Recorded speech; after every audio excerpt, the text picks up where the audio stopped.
બોલો સત્ય સનાતન ધર્મ કી જય. મધુરામ બાપાની જય. ગોવિંદરામ બાપાની જય. ધનારામ બાપાની જય.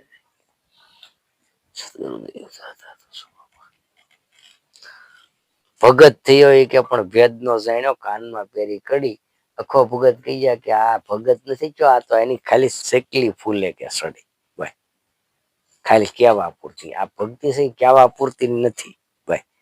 ભક્તિ છે એ કરી બતાવવા જેવી વસ્તુ છે ભાઈ. ભક્તિ છે એ જાણવા જેવી વસ્તુ નથી. આ ભક્તિ માણવા જેવી વસ્તુ છે ભાઈ. એ કે પડ્યા રહે દરબારમાં ધક્કા ધણીકા ખાય કે કબહુ કલેર દરિયા કે તો બેડા હો પાર જાય ભાઈ.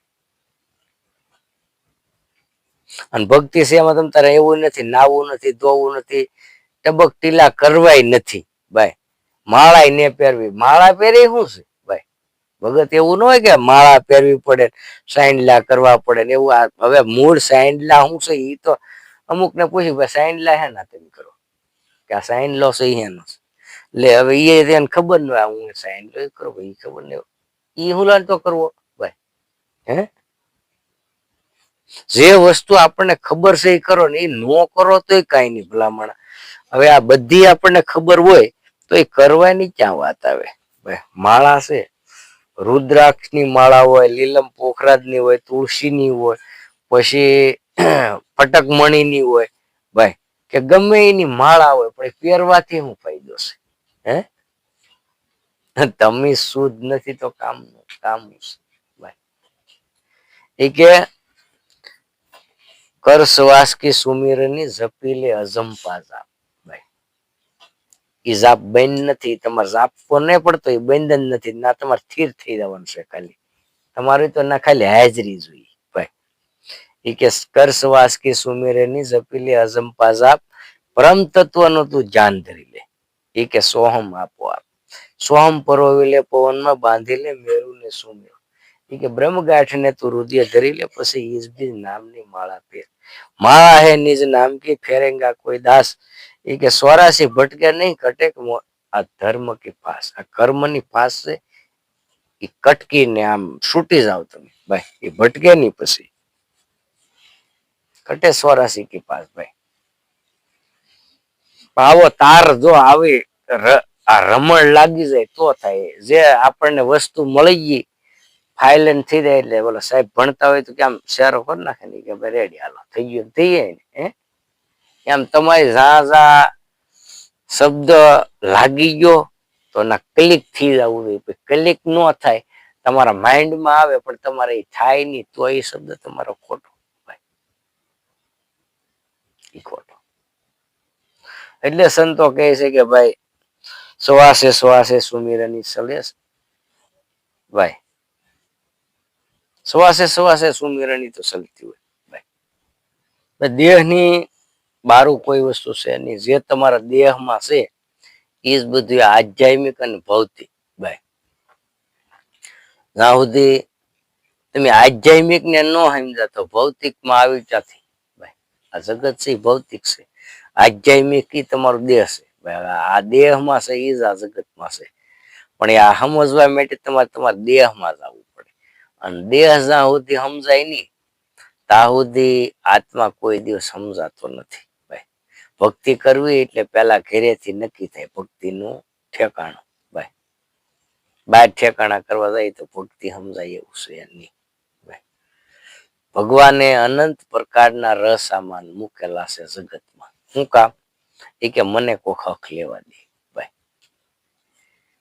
ભગવાને એક પ્રકારના રસ નથી અનંત પ્રકારના રસ મૂક્યા પણ એ જે રામરસ છે ભાઈ એ 5 તત્વ અને 25 પ્રકૃતિ જ્યાં સુધી આપણે સમજી ન છીએ ત્યાં સુધી કે ન જાણું તેરી રસપૂતી ભાઈ.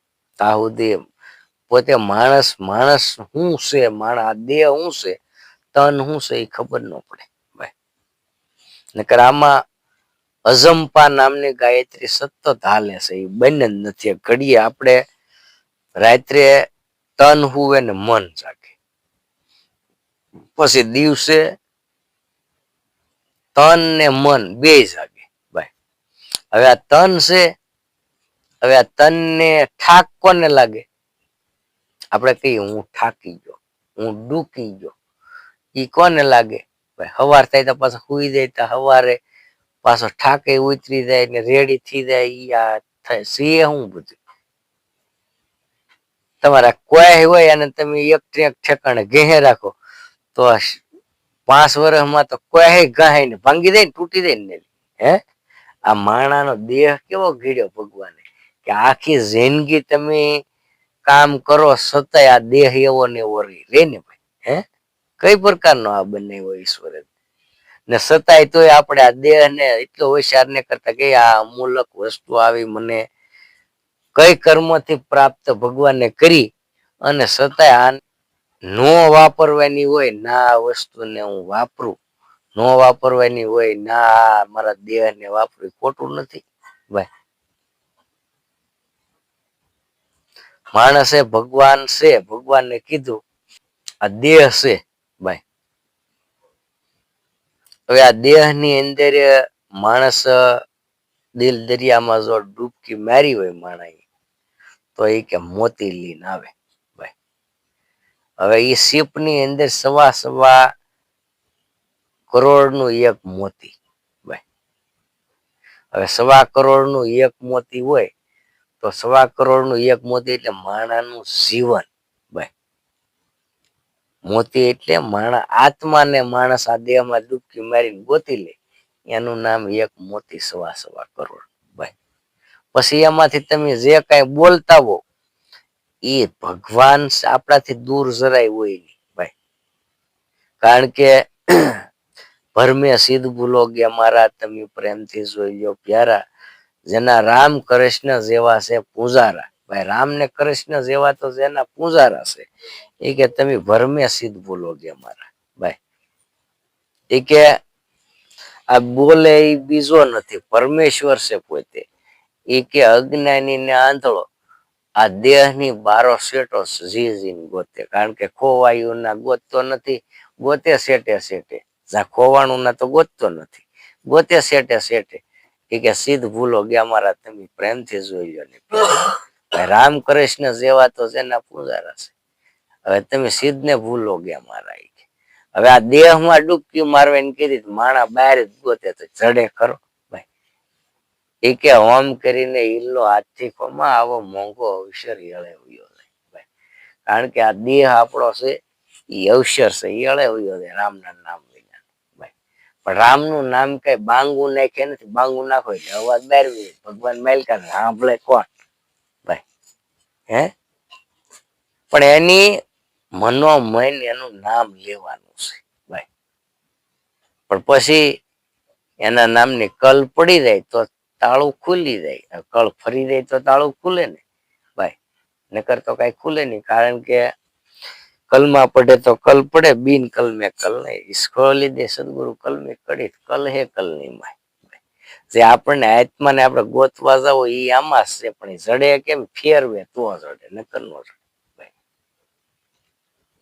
તો એ ઘણા એમ કે લે ભજન તો અમે કરીએ પણ કઈ હેળે હું એટલે ભાઈ આમ વાત નથી. ભજન કરવું એટલે પેલા તું એનો સમર્પણ ભાવ રાખ.